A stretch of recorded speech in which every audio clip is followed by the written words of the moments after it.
But Edison's vision was the central station. And Edison wanted to make that happen. Although the demands on Edison's time were relentless, whenever he could, he slipped out of his suit and away from the office and headed farther downtown to Pearl Street.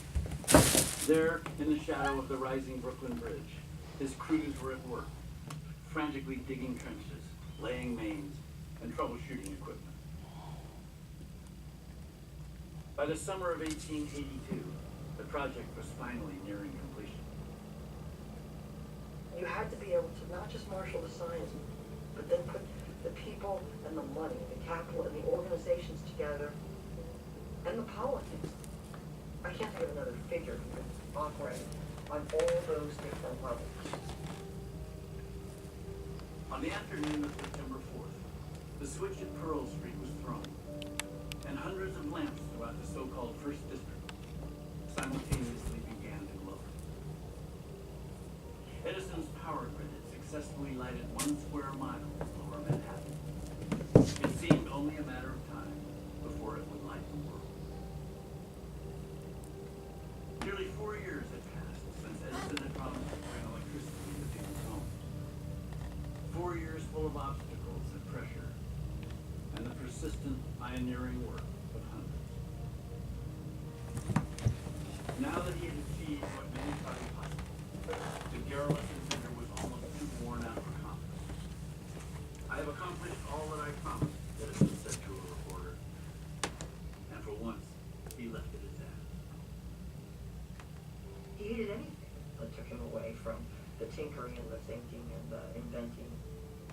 But he kept doing it. He says, I know how to do this. And with God as my witness, I'm going to do this. And so that stubbornness gets us to this extraordinary accomplishment that really, really, really changed the world.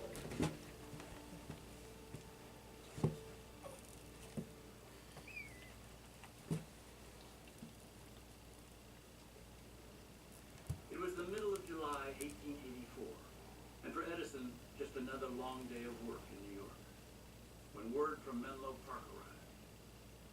Mrs. Edison had taken to her bed in the house they still owned there. She was desperately ill. Mary's puzzling ailments had long been a source of stress in the Edison household.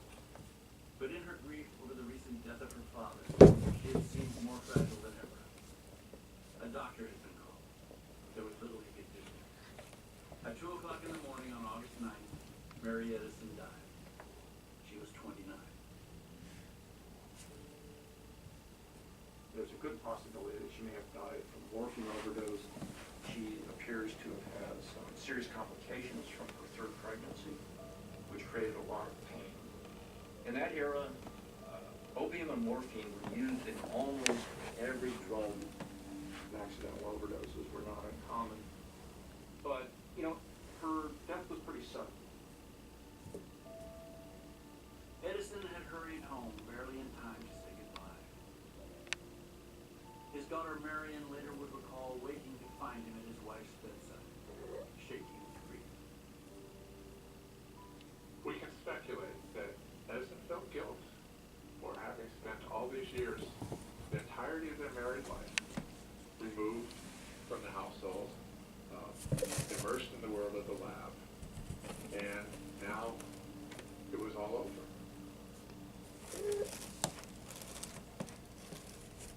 Under other circumstances, Edison might have immersed himself in work, but he had no inventive project to consume him. Electric power had unraveled the creative fraternity of Menlo Park, as his trusted lieutenants had scattered to manage his various lighting concerns. Edison himself had spent the 2 years since the launch of Pearl Street working tirelessly to extend his system. And though the effort had made him a millionaire, money for its own sake did not much interest him.